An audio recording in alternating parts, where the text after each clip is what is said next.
Conversations with the Phumzile, the girl next door, is that time of the day or of the moment when I'm having somebody and it's exciting. Guys, let me tell you. So I've been seeing a trend, ne? And I've always said this platform is for the girl next doors and the boys next doors, you know, people that you can see, meet, touch, and that are so close to you in community. But I'm seeing that, you know, how we have like great people around us who are doing great stuff. I was like, no, I'm not going to be interviewing celebrities. I don't want celebrities on my show because this is not about that. But guess what? I have interviewed authors. You know, I have interviewed your motivational speakers. I'm seeing a trend that I am getting people they have those different professions. Today, guess what? I have Umrepa in the house. You know, P. Jones. I am so excited. I need to just check now. You know, I think we're going to start getting big names because we're starting with the names. I'm not going to say it's not small, the names. But then we're going to go. Now there's like, artist comes. Let's talk. Let's have conversations. But we are having a real story conversation. So, hello. I have Philip P. Jones from NJ Marketing. How are you, buddy? I'm good, and you, sister? I'm good. You are here, finally. Finally, yo. You made it. You see, now you're bringing the hype girl in me. You're bringing I'm gonna be like, hi, P. Jones. And a screamer. How does it feel? Okay, before we get into it, how does it feel when you're an artist and then people are screaming and all that? Do you know that feeling? I do know it. Sometimes it is mixed emotions. You want to be happy, sometimes you want to be sad, because when you start or you go to studio, there's a moments you are creating for, and then sometimes, you know, you just over happy. Yeah, like you never thought this will happen. Yes. Okay. Yeah, no, I thought let me just throw it here because I've never had people like screaming like, ah! So, yes, the moment. So, thank you for joining me in Conversations with the Phumzile, the girl next door, where we really, really share real life stories, you know, and of hope, of healing, of greatness. I think when you shared a bit about who you are, and I'm like, wow, there's so much. Yes, we work together. So guys, when you see my views, when you see the growth on social media and all that, and you wonder, how is Phumzile doing it? I have enjoyed having people around me who see what I do and they feel like, hey sisters, you're doing great, let's help you grow. So he has helped me grow a bit, where my subscriptions, my subscribers, my followers and my views are seen more. It's because of him. I want to say thank you for doing that for me. Thank you. So you know how I start. I think because now you are part of us. I will ask you to tell us about Philip. Who is Philip and where does Philip come from? And who was Philip as a young man, like that young boy? You look very young for your age. I'm not going to say the age, but anyway, You look so young for your age. It doesn't astangan. So Philip is a guy from Soshanguve, one of the dangerous hoods in Pretoria. You know, he grew up in Pretoria. He was a druggie for too long, you know. He was a criminal for too long, you know. And then he managed to change his life when he met hip hop. You know, hip hop changed my life. When I met hip hop, I studied the guys Pofananawo, P. Diddy, Jay-Z, the business side of hip hop, and I was like, cause most of them, those guys, they are from drugs, crime, all life, that. So then now they change their lives. I was like, okay, if Jay-Z can change his life like this, I can also change my life, you know. And look at him today, where he is and all that. Then that motivated and the hand that he has. You know, because now it comes with experience and a lot of things for you to have such hand and for you to keep such hand, you know. So yeah, for the likes of Bonoterias, BAG, all these guys, they are from the streets, you know. So when I saw their lives, I saw myself. So I was myself. So I was like, okay, if these guys can, hip hop can change their lives like this, from doing bad to doing good, from being hated by the community to be loved by the community. Yeah. So I was like, okay, I can also do it. Then that's how I changed my life from the streets and all that, Wow. And then did you know that you have a talent in terms of rapping, or it found you? Did you always know that you are artist? Like, when I was young, I used to listen to Tupac and all those and rap to their songs, even though I didn't understand English better like that, Yeah. But I would love. There was something about Americans, Black Americans, so that made me to fall in love with hip hop. And growing up, I always been a rapper and all that, until I took it professionally. Oh, that's nice. And then now you said you have how many singles? Professionally, I have 3 singles that went to the mainstream radio and TV, but I have a lot of singles that I released. Some of them never got to see the light. Okay, and then you're still working on that? Yes, I have other singles which are coming soon, Okay. And visuals and all that. Yeah. So before we go to your story, your life story, because I think with conversation sometimes it's nice. Now we know that you're an artist, and because we started with that side, I want us to talk. When then did you start your own business, the NJ Marketing Digital, and why did you start that? Okay, there was always NJ Group. It's like it's non-restricted company. Okay. It's like a record label, anything. Oh, and then 2022 I realized that now we're in a numbers era. As an artist, you need to have numbers. Now they hire even actors because of numbers. So I was like, okay, and my friend is working at one of the biggest agencies in South Africa. Yeah. So he plugged me with a school, and all those things where you can learn this digital marketing thing and all that. And that's when I started my business, 2022. Oh, that's great. And then it's been working so far. Yeah, so far. And what I love about it, it's like it serves the purpose that I have.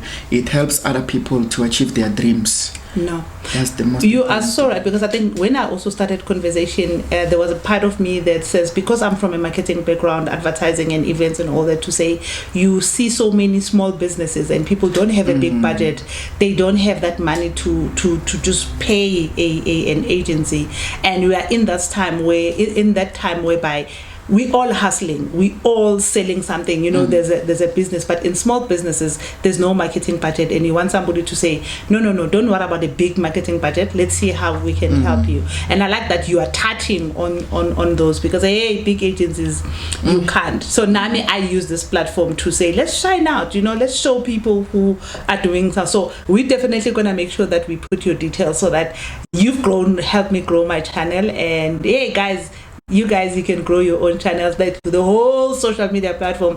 I was like 1,000, 1,005, so that was good.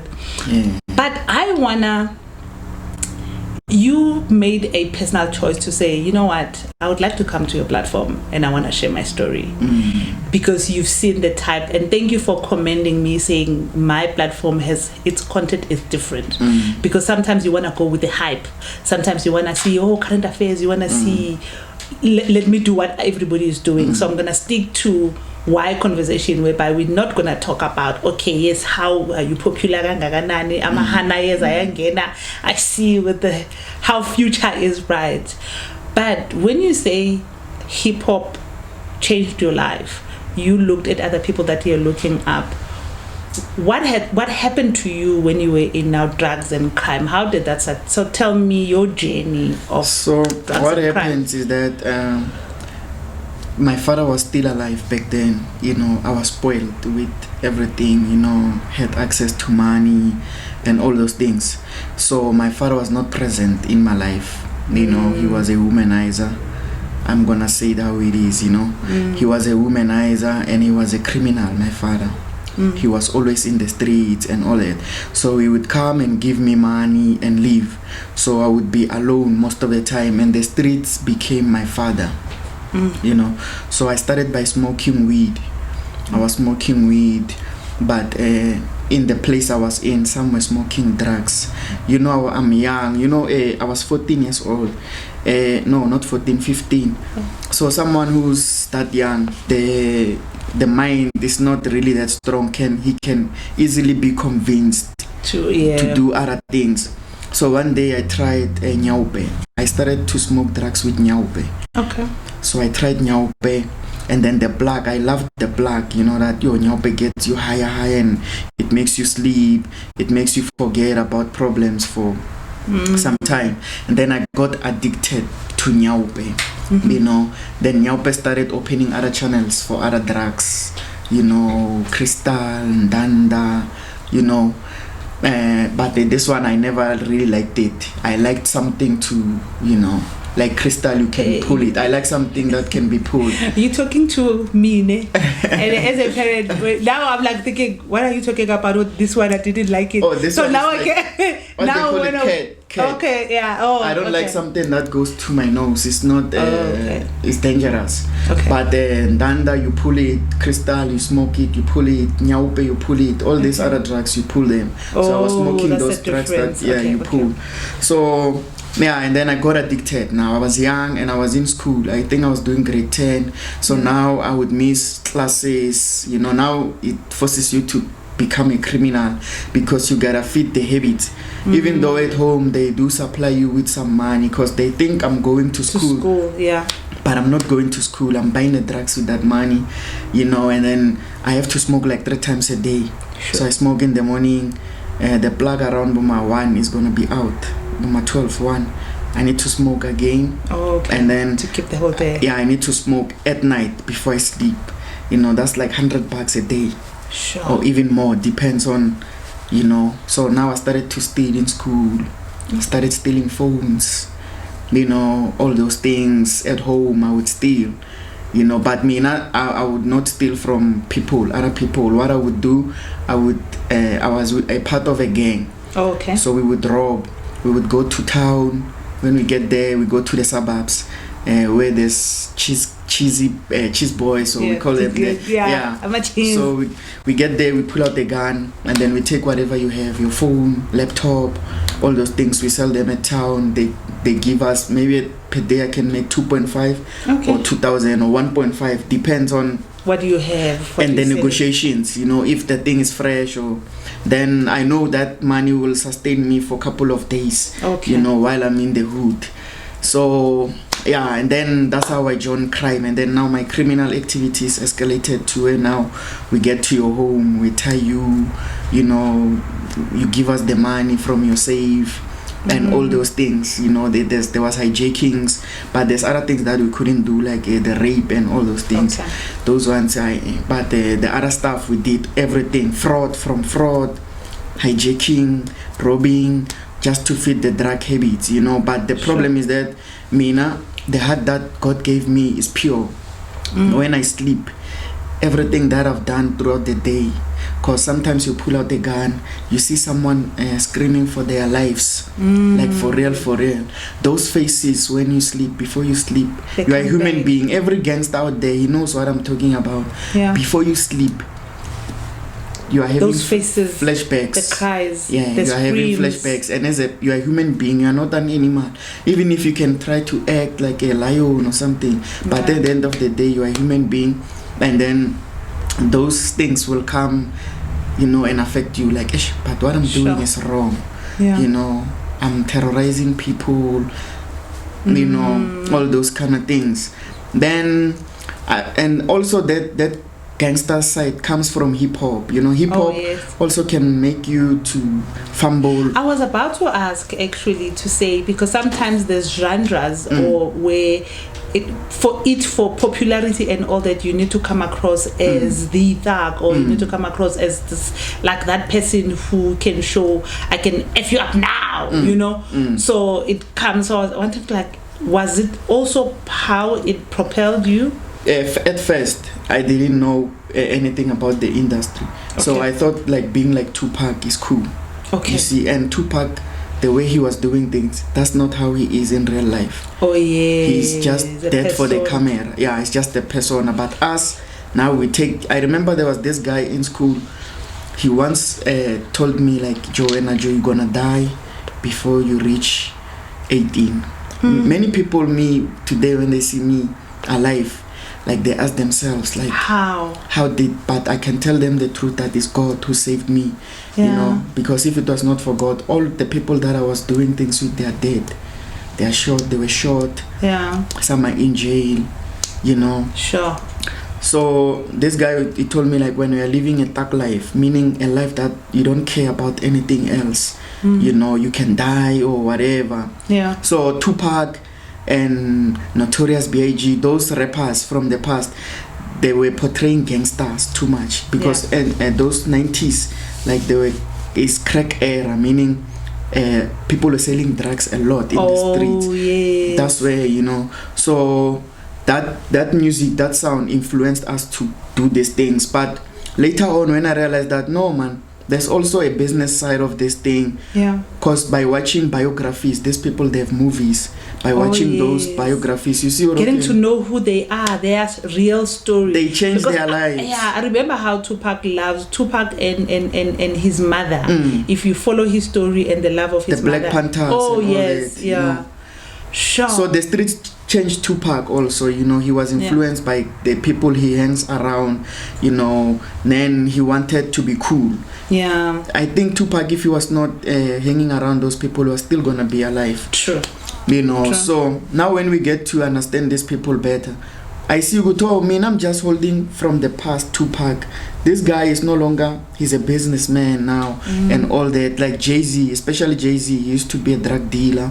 Now he changed his life. Batman, CEO of Cashman Records, he used to be a gangster in the streets and all that. Now he changed his life, and he can, when you follow his interviews, he's telling you that I'm not going back to where I was or who I was. I'm a businessman now. I have white people giving me millions and all that, so I wouldn't blow that for anything else. Then I realized, okay, I can also change my life, you know, and be a businessman, a black businessman, you know, within the hip hop space. Yeah. And that's how my life changed. Sure, Philip. You know, the interesting part of your story is, as you're talking about, okay, why were you stealing, why you were getting money for drugs, and you're not saying, but no, I was stealing money so that I can feed myself. You know, you were just feeding something else and not even building a business and building. So you touched a little bit about your father's story.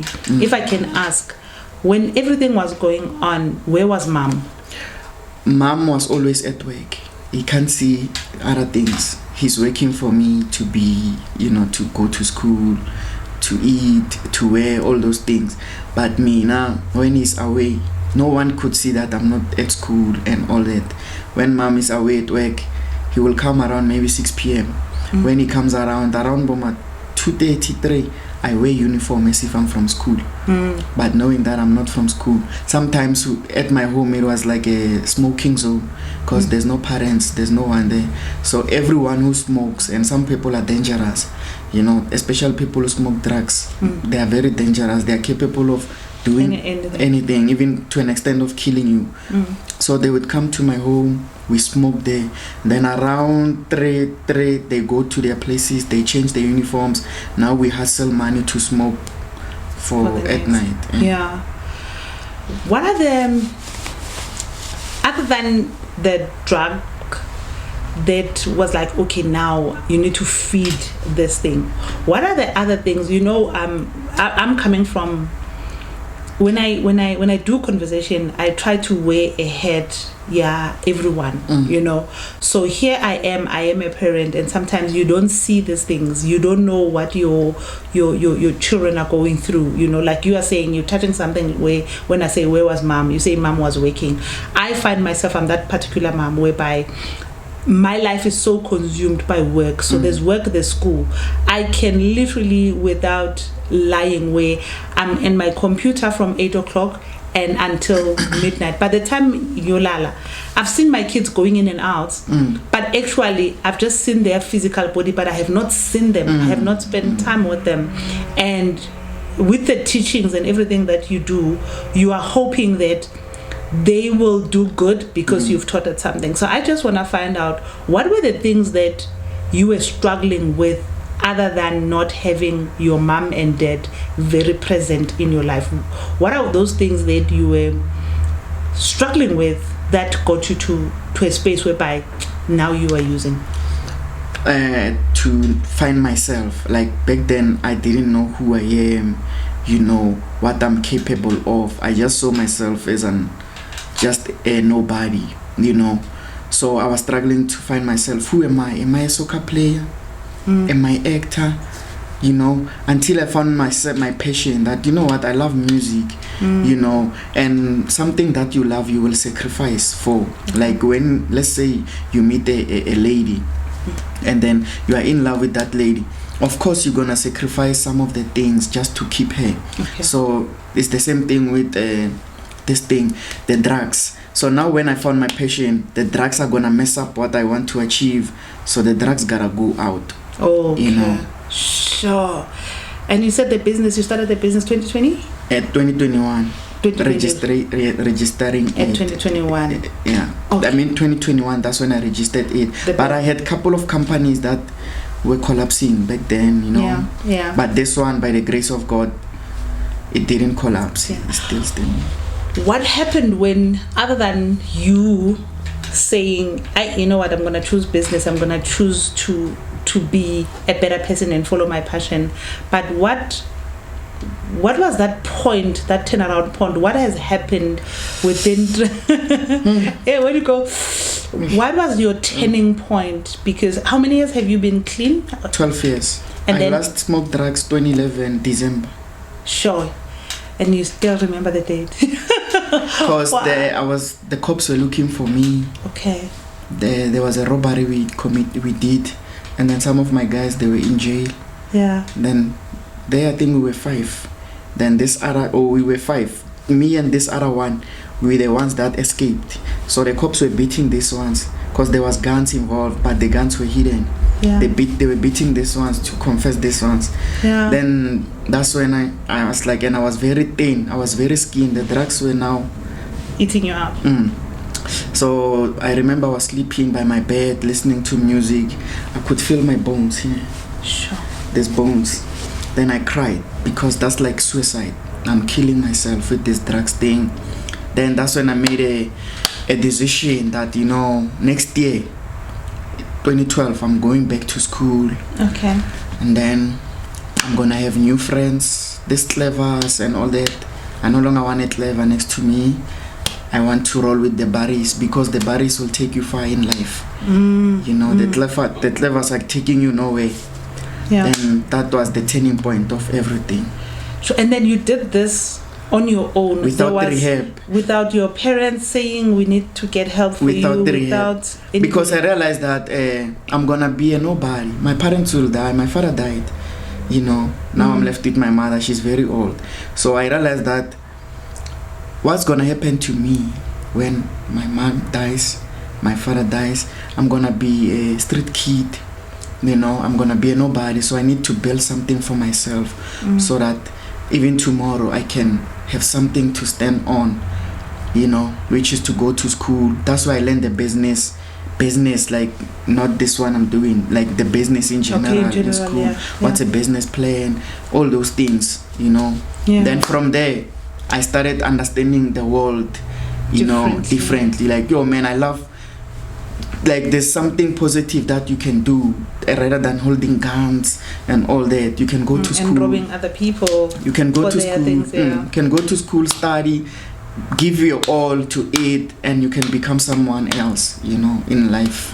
I used to think that I'm useless, but when I went to school, now I no longer have distraction from drugs. I quit smoking, from cigarette, everything. So now there's no distraction. So now I have all the time to focus on my books. That's when I started falling in love with business. Okay. That's where the business thing comes from. Yeah. And then before, now you're saying you're 14 years you've been clean, and then how many years? 12 years I've been clean. Oh, 12 years you've been clean. And then how long did you do drugs? I think from 15, 16, 17, 3 years. Oh, just 3 years. Sure.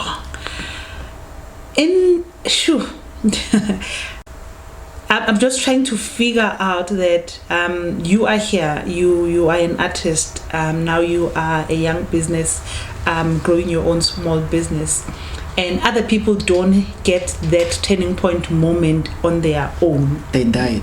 Most of them, they are gone. Yeah. So what can you, because this is, for me, I also use a conversation as a teaching moment. If you are sitting here and then you are talking to the mother or a parent who has their kids struggling, what are the things that you think parents and society must look out, and how should we assist our kids? When you talk to your kid, don't talk to them like your kids. Talk to them like a friend. You know, a friend, a sister rather than a mother. Because a sister is someone who won't judge you. Okay. A friend is someone who will try to understand. Like we are like this, you know, like that makes me to be, you know, the love overcomes everything, you know. The minute I see this person really loves me, I'm gonna try my best to change so that I don't hate this person. Okay. You know. But parents, the things that they are doing is they come. Sometimes when you talk with your child, especially who's struggling with drugs, go there as a friend, go there as a brother, go there as a sister, so that they don't feel judged. See, the minute when someone feels judged, that's when they give up. That's when they go west to the thing. But the minute someone feels good about themselves, you know, it's a small thing to change. Yeah. You just gotta feel good about yourself. The day I wake up and then I feel good about myself, that's the day I will be like, I'm changing my life. Wow. Because now I feel good about myself. Yeah. You know. So you also earlier on before conversation, you were like, yo, I don't do those things that I used to do, because now I'm a Christian, you know. Yes. God helped me to. So share the journey of how did God I like when you get goosebumps and stuff. How did believing in something help? Share your story of Christianity. And because to tell you the truth, now when we're talking spirituality or something like that, drugs is a spirit. Okay. All these things start from the spiritual realm, you know. Yeah. So once we eliminate that spirit, okay, and then the drugs in the physical body will be eliminated, you know. Sometimes we are fighting the spirits, and we all have, like me, I had also lately, I think 3 years ago, 4 years ago, I was suffering from spirit of lust. And the spirit of lust will make you sleep around, and you end up getting sicknesses and all those things. So until we eliminate that spirit from the spiritual realm, that's when, you know, also we will see progress, because some of the struggles are just spiritual struggles from, you know, like doing drugs for years and years. You are raising, like that thing is like a kid. And you know, when a kid is bigger in your stomach, it's hard to do abortion. Yeah. Same as the spiritual thing. So once you are used to smoke, or you are used to sleeping around, for you to get rid of that spirit is gonna need yourself. You know, you need God and yourself. You have to meet God halfway. God also has to meet you halfway. You know, you have to be like, I cannot live like this. If I'm gonna marry a wife, then it means I'm gonna cheat and hurt and same person, you know, person that you don't. You say you love. Same with drugs. These things are gonna destroy, because drugs, they're poison. You know, I don't wanna lie to you, especially the crystal. There was one point I was crazy in life. You know, I was crazy. That's when that was my last year smoking drugs. I was very crazy for real, you know. Yeah. By the grace of God, it's crystal. Nyaupe, there's poison inside nyaupe. Every time you smoke nyaupe, it's building, there's poison. It's Retex, ARVs, mixed with they mix it. It's poison. So every time you smoke nyaupe, you are killing yourself. You know. So you have to just make a decision that I want to live. I don't want to kill myself. So I'm quitting smoking everything, from cigarette, weed, everything. You know, I rather pop champagnes than the wine, then okay. You know. But smoking, like not even a habli. Oh yes. Even a habli, they say this one I don't want anything smoke, and then that's how you're gonna, you can fight the, as you you can say, fight the this is a addiction. spirit that you need, Because you cannot say I quit drugs to smoke cigarette. Oh, okay. It's gonna trigger you back to weed. Yeah. Then smoke weed. Yeah. You feel like this thing, man, is not getting me high. Let me steal myself. Okay. Then you are back. Yeah, back to where you started. To square one, Yeah. So for you you must even quit cigarette. Sure. The concept of tough love, when people, sometimes as parents, I see when I watch social media or TV or anything else, so I've been in a situation whereby I wanted to just know, how to assist, how to help, and how to do, because when you have like a platform like this, you are now responsible not only for your kids, you're not only responsible for your family, you are responsible for everybody else. So the content that there was a guy that I also spoke to who is now a life coach. Actually, we've been planning for him to come to conversation, because also he's a recovering drug addict. So when I spoke to him, most of the time he would speak of tough love. What do you think tough love is, and do you think tough love has a place to help other young people when tough love sometimes can draw us back to the streets? I just need someone who's gonna make me feel comfortable, because to tell you the truth, we go through, especially as boys, boys in the society, they are going through a lot of things. They are compared with others, they are supposed to do this and this and this, and you find out sometimes everything has time. I cannot be like brilliant from the next door, where else my name is Mpo. You see, I just need a parent who's gonna be like, who's gonna make me feel comfortable enough to tell them my problems. And then when I tell them my problems, these are my struggles, I'm struggling with this and this, and then that's when we come with the solution. Okay, so these are your problems. To every problem there's a solution. So now together, my kid, that support, that's goes a long way. Because there's this other guy, I used to have a drug-free movement. It died. My movement died because of I didn't have sponsors, but I tried to take, I don't know how many people I took to rehab, but it was maybe 6, 7, somewhere there. There's this other guy, now he's clean. He's clean. We took him to rehab, comes back, he smoke again. We never gave up on him. We took him again to another rehab where he's far, because then, Now he's back. He was there, I think, for 3 years in rehab. 3 years or 2 years? 2 years. Now he's back, There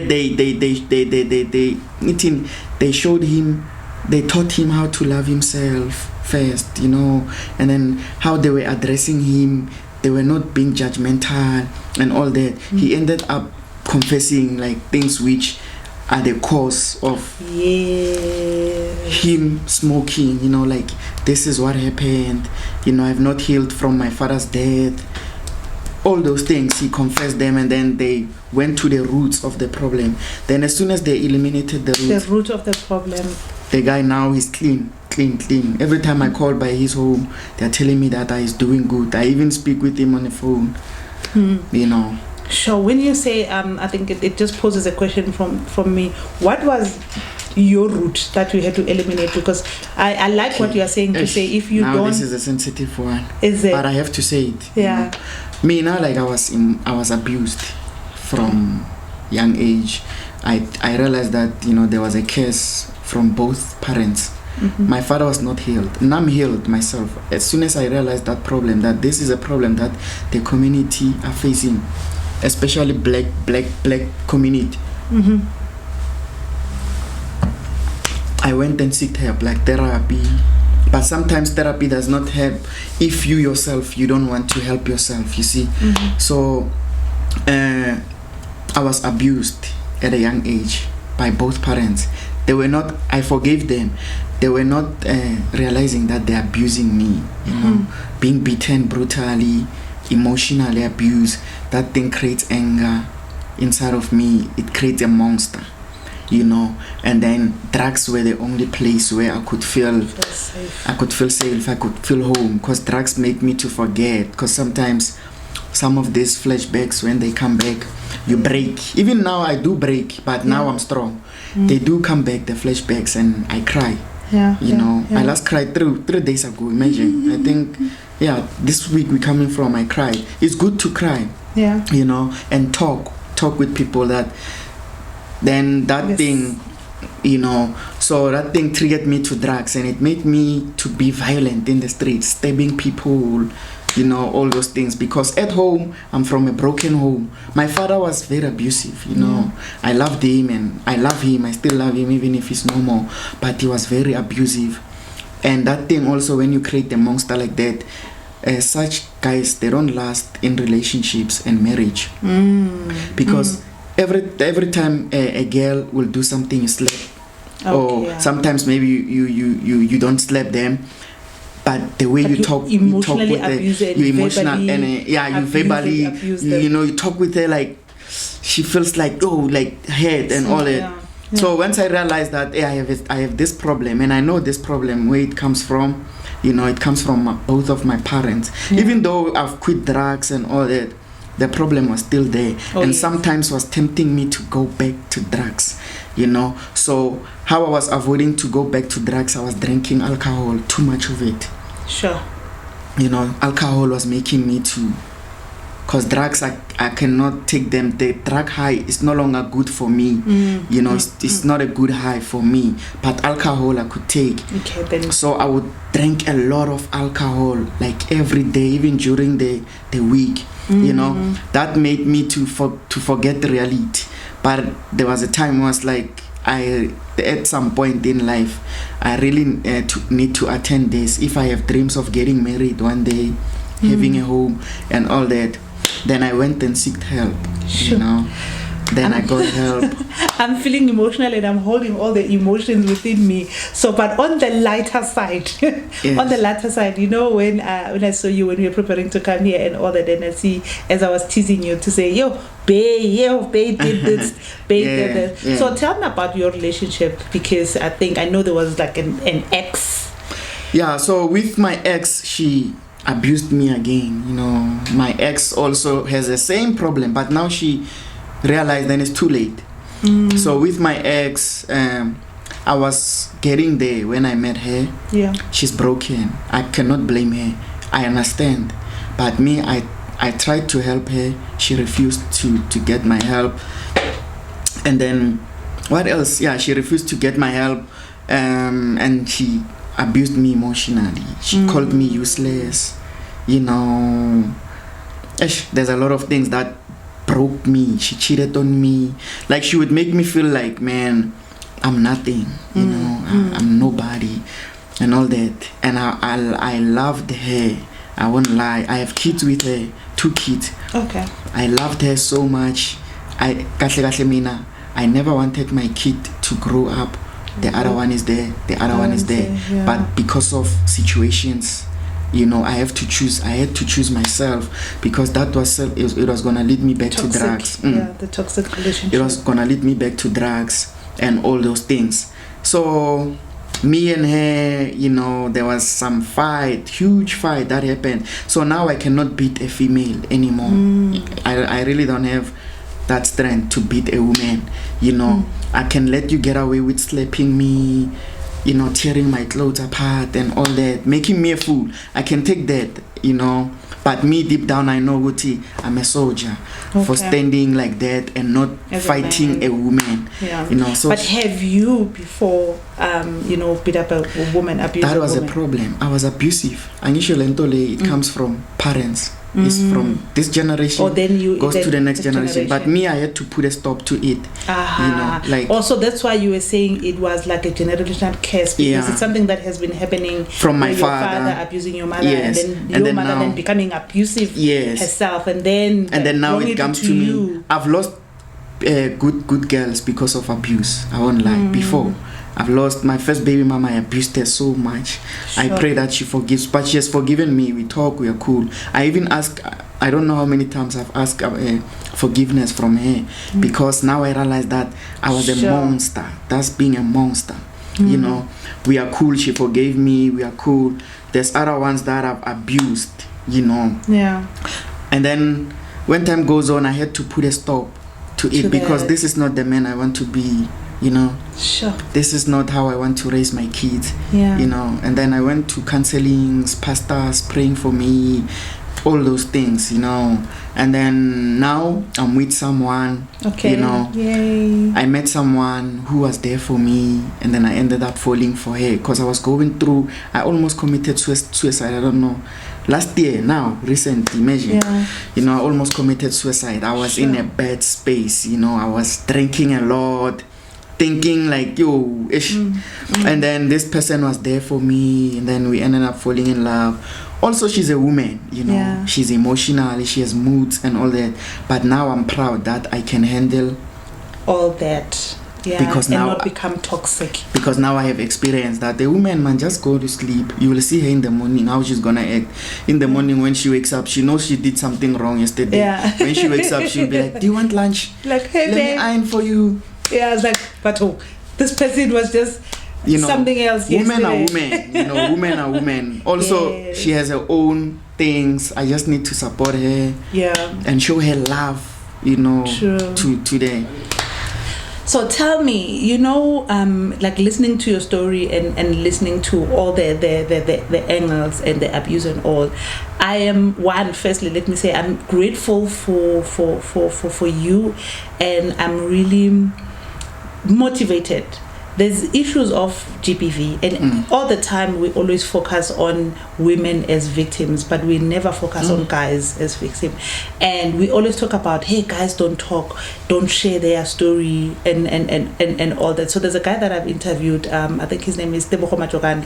He has a foundation called Magents Let's Talk, where there is a need for men to talk, so that us as women, you know, as women as mothers first, and as women as mothers, because sometimes we raise boys, but we then raise them to be the men that the other woman would be looking for. You know, we had a funny conversation about that, to say we raise our boys and protect them and all that, and cover what they do wrong and all that, but we expect them to be better husbands out there. So there is that imbalance.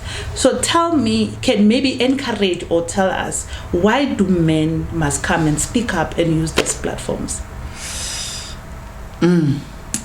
Because that one caught me off guard.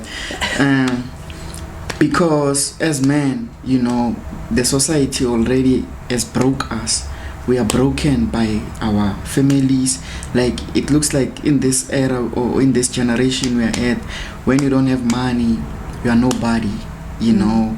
When you don't have material things, you are nobody. You are always compared to the next guy. Like, hey baby, hey baby. And some of these guys, they steal, they are thieves, they do like a lot of things to get that money, you know.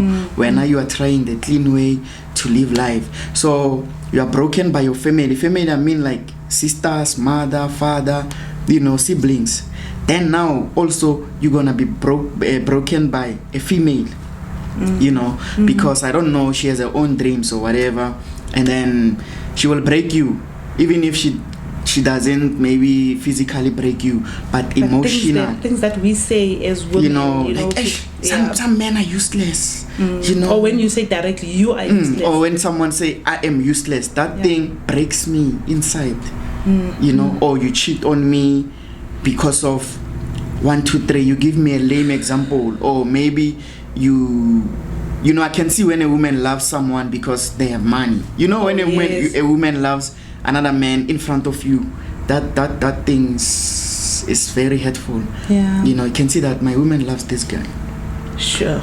Because of what this guy can give. Yeah. You know, because of, I don't know, this guy maybe is like, women who are materialistic, they break innocent men, you know, because like now I will end up giving up on love and be like, want to do revenge. You know, now we are not fixing a problem and all that. So this thing of coming from black broken communities is but again, it's adding to what's happening, the gender base, the crime, because some guys, they do crime just to buy the woman iPhone, just to buy the woman this and this and this. So if we can raise better daughters, better men, the society can of this country will be in better hands, you know. Sure. Yeah, Philip, I really commend you for saying, I want to tell the story because I want to heal the next person and I want to help the other person. And I'm glad that you are sharing the story of saying it's doable because, you know, looking at society, we see these things. We see young men, you know, out there getting into drugs and not coming out of it, and lives being destroyed to a point whereby there's no point of return. But sharing the story of saying it's possible and it's doable, I think you've raised hope. And I think also parents out there, because I think for me with this conversation, when you had, you know, you just said one line to me, I want to share my story of crime, drugs and recovery, you know. So for me that was a big hook. And when I thought, why would I want to have you, is to say out there to other parents maybe who are going through what your parents, you know, have gone through, to say there is hope where you find that it's possible for your child to recover. That's the truth. Yes, and learning from what you are saying, you're saying we just need to never give up. We need to just stop judging, you know, and not do so much of tough love, but give genuine support and love. And I think the things that you've said, I think for me they were also to help me, you know, in different ways. And when you touched on, you get abused by your siblings, you get abused by your own family before you even get abused by somebody outside, and then now there you are, you run your own, you know, company, NJ Digital Marketing, maybe, you know what, so that people can just see. I wanted you to tell your story so that when we tell now the business story, people can see the two different people that you have fight. And another greatest achievement is to make someone's daughter happy. Oh yeah, feeling loved without being abused. That's also an achievement on its own. And we don't look at those things as an achievement. Because you used to make them cry. You used to. Now you've changed that. When she wakes up, you can see she's genuinely happy because of the way you love her, the way you treat her. Man. You are a better man now. That's an achievement on its own. Amazing. I'm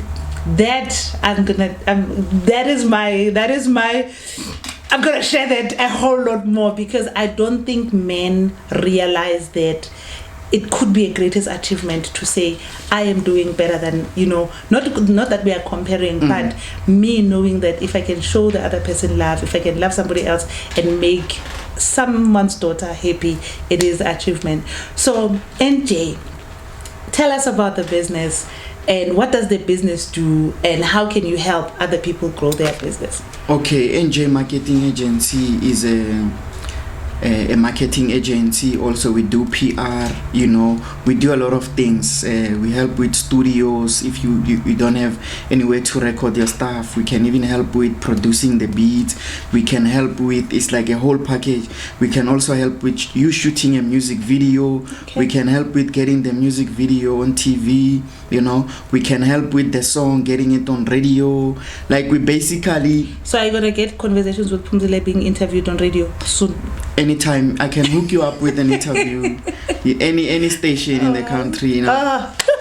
We're looking forward to it. You know. Yeah. So we are helping young creators, because in my time I've seen too many talent dying because of there's no push behind them, you know. So I wanted to put a stop to that. That's why it's easy to access me. Yeah. You know, I'm like a bridge to your dreams. Yeah. You know, you cross me, then you reach the other side, you know. Yeah. So that's the whole plan why we started this thing. And also I love marketing, you know. Yeah. I'm passionate about it. So I've seen that. Yeah. No, I've really seen that. And that's why I'm saying, for me sitting here, it's beautiful to have a conversation with somebody where I'm one of the proof, you know. Sometimes I know with marketing, sometimes you sell to people and people look at you like, did that happen? You know. So you've helped. I've seen how my channel has grown. Yes, how my channel has grown, and how because as much as it's not about posting every day and all that, but just you taking my channel to the next level and the next and level. I always check your channel, like I see even the subscribers now, they are growing even. Yes. Thank you so much. And we're gonna have a big party and a big cake. I still see it in my in my manglele. I'm like, we're gonna have and I invite everybody who has been interviewed here. We come, we cut the cake. I'm looking forward to. So from here we can take to 10K, yes! 10K, 50, 100, 500. Yes, going millions. 1 million. Then now.